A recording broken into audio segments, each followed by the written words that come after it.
علی علی حق ہے، علی حق ہے، علی حق ہے، علی علی جدھر حق ہے ادھر مولا، جدھر حق ہے ادھر مولا، جدھر مولا ادھر حق ہے۔ سب تقریباً ایک دوسرے سے پوچھتے ہیں امام کی تیاری کے لیے کیا کریں۔ آپ کے میرے ذہن میں کوشچن ہے یا نہیں ہے کہ بھئی اتنے لوگ ہمیں کہہ رہے ہیں امام تشریف لانے والے ہیں، اتنے لوگ کہہ رہے ہیں، یعنی بعض لوگ یہ کہتے ہیں یوں سمجھ لو کہ امام دروازے تک پہنچ گئے، کھٹکھٹانے کی دیر ہے، بعض لوگ ایسے تعبیر کرتے ہیں۔ بعض لوگ یہ کہتے ہیں کہ بھئی پوری دنیا کو دیکھ لو، یہ جو کچھ ہو رہا ہے یہ کب ہوا تھا ایسے؟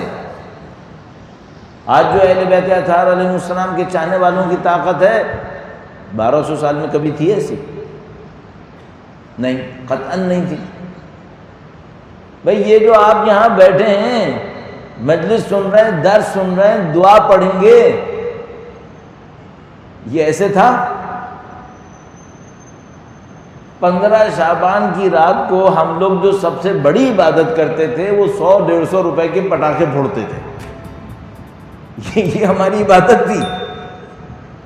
بہت کوئی تیر مارتا تھا، اس نے سمجھ لو عرش کو پھاڑ دیا جا کر، تو وہ یہ تھا کہ وہ قبرستان پہ جائے گا کسی جگہ کے اوپر، تھوڑے سے گلاب ڈال کر گھر واپس آ جائے گا۔ یہ اس نے گویا اپنی عبادتوں سے عرش کو چاک کر دیا۔ یہ ہم تھے۔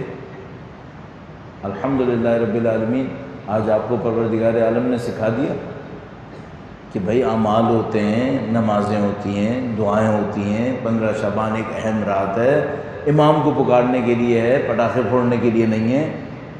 یہ آپ نے سیکھ لیا۔ کتنے لوگوں نے؟ کم لوگ ہیں یہاں پہ، ماشاءاللہ کافی بڑی تعداد، اور آپ اکیلے تھوڑی ہیں کراچی میں، پتہ نہیں کتنی جگہوں پہ ایسے اعمال ہو رہے ہوں گے۔ ڈیولپمنٹ تو ہوئی ہے نا۔ اب مثال کے طور پر یہ تو اب ہم اس میں بھی ڈھونڈیں کہ یہ کون کر رہا ہے بھائی یہ تبدیلیاں۔ یہ تو میں نے چھوٹی سی تبدیلی ہم نے محلے کی سطح کے اوپر بتائی نا کہ بھئی محلے کی سطح پر چند لوگ جمع ہو گئے، پہلے تو ایسا نہیں ہوتا تھا، لیکن اگر ذرا دنیا میں جا کے اٹھا کے دیکھیں، 40 سال پہلے لبنان کی کمزور ترین، دین سے سب سے دور، اخلاقی لحاظ سے پست ترین قوم وہ تھی جو اب حزب اللہ ہے۔ 40 سال پہلے، 45 سال پہلے دنیا اسلام میں اسلام سے دور ترین قوم جو تھی وہ ایران تھا، جس میں پورے تہران میں جمعے کی نماز ہی نہیں ہوتی تھی، یا کم از کم ہوتی بھی تھی تو کسی کو خبر نہیں تھی کہ کہاں پہ ہوتی ہے۔ تو مثال کے طور پر وہ لندن سے ڈاکٹر کلیم صدیقی ایران آتے ہیں، جمعے کے دن تیار ہو کے ہوٹل کی لابی میں آتے ہیں، ہوٹل والے سے پوچھتے ہیں یہاں جمعہ کہاں ہوتا ہے؟ اس نے کہا بھائی یہاں کچھ نہیں ہوتا، انقلاب سے پہلے۔ انہوں نے کہا میں نے فوراً اگلی فلائٹ پکڑی، واپس آ گیا۔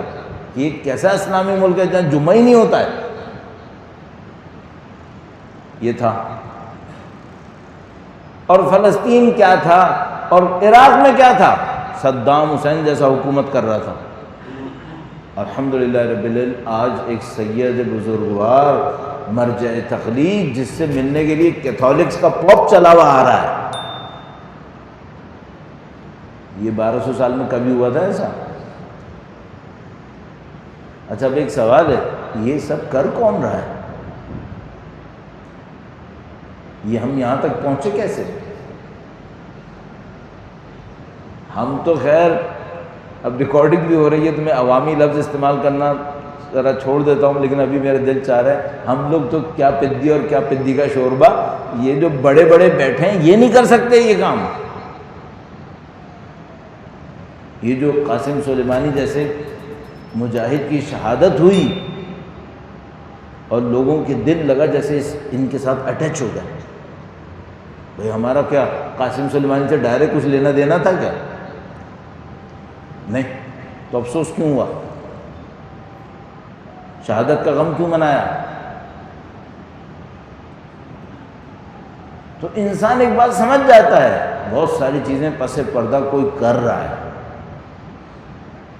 اور اگر کسی کو کچھ نہیں سمجھ میں آتا نا تو صرف اس تبدیلی کو دیکھ کر اپنے امام کے وجود کو پہچاننے کی کوشش کریں۔ علی علی حق ہے علی حق ہے علی حق ہے علی علی جدھر حق ہے ادھر مولا، جدھر حق ہے